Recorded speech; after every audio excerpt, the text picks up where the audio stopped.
reading from the Holy Gospel according to Matthew. At that time Jesus answered, I give praise to you, Father, Lord of heaven and earth, for although you have hidden these things from the wise and the learned, you have revealed them to the little ones. Yes, Father, such has been your gracious will. All things have been handed over to me by my Father. No one knows the Son except the Father, and no one knows the Father except the Son, and anyone to whom the Son wishes to reveal him. Come to me, all you who labor and are burdened, and I will give you rest. Take my yoke upon you and learn from me, for I am meek and humble of heart. For you will find rest for yourselves. For my yoke is easy, and my burden is light. The Gospel of the Lord. Praise to you, Lord Jesus Christ.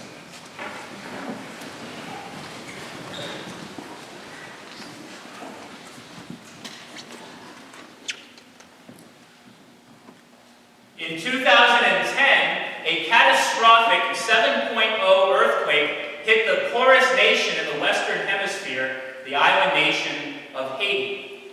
Haiti was already a country of incredible poverty and pain, and yet this earthquake set them back decades. I had some friends at the time who were working with Mother Teresa's nuns in Haiti, and they've been working there for 40 or 50 years collecting food, and they said this earthquake basically undid everything they worked for 50 years. It was like starting all over.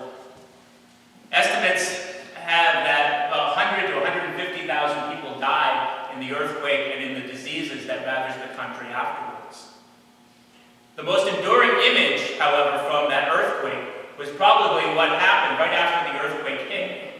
The Haitians took to the streets and they began to give public thanks to God for having survived the earthquake.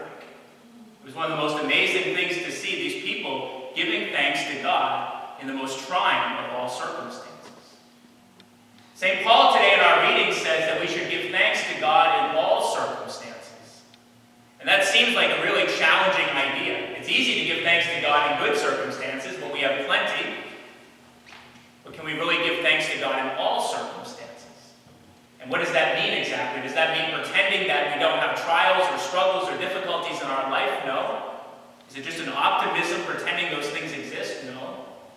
It's the realization that no matter what is happening in our life, first of all, we really do have many good things from God. Things that we so often take for granted. Things like an earthquake wakes us up to see, oh, geez, I have so much in comparison.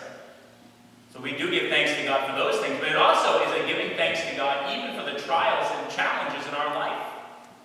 So often it's exactly through those things that God is working most powerfully.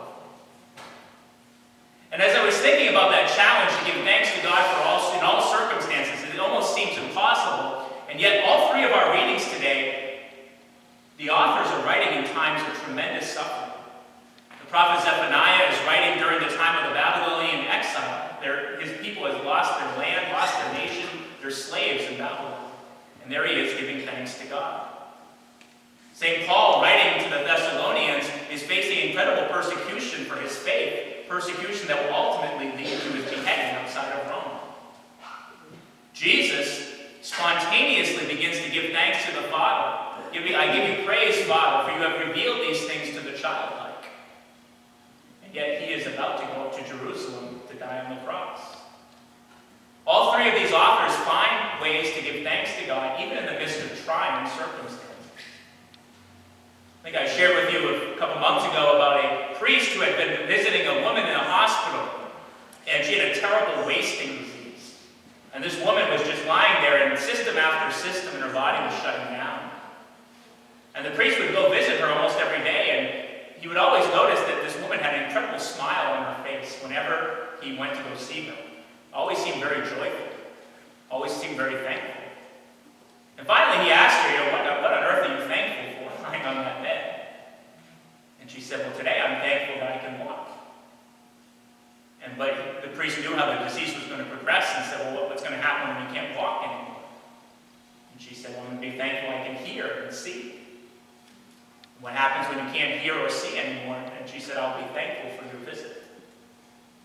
Truth is, we can give thanks to God in all circumstances, knowing how good God is to us. and knowing that His mercy is never exhausted. This Thanksgiving is a momentous occasion in my family. We're going to my brother's house in Concord for the first time. It's the first holiday my parents aren't hosting. And so, I hope my sister-in-law knows how to cook a turkey. We'll find out soon. But, I hope the tradition that we carry over from my family is something that my sister makes us do every year after Thanksgiving dinner. And we kind of get annoyed at her because she's doing it again. But she makes us go around and say what we're thankful for. And at first, it's always like, oh, come on, we're going to do this again. But actually, we end up usually saying something quite profound that we're thankful for. And all of us have challenges in our life. My brother has challenges. My parents have challenges. We all have challenges in our life. But you know what? We always find something to give thanks for. And often it's very profound what we end up coming up with. In all circumstances, give thanks. Our lives are never completely rosy. Our lives are never without pain and challenge. But even in those circumstances, we can give thanks to God. For God's goodness is inexhaustible.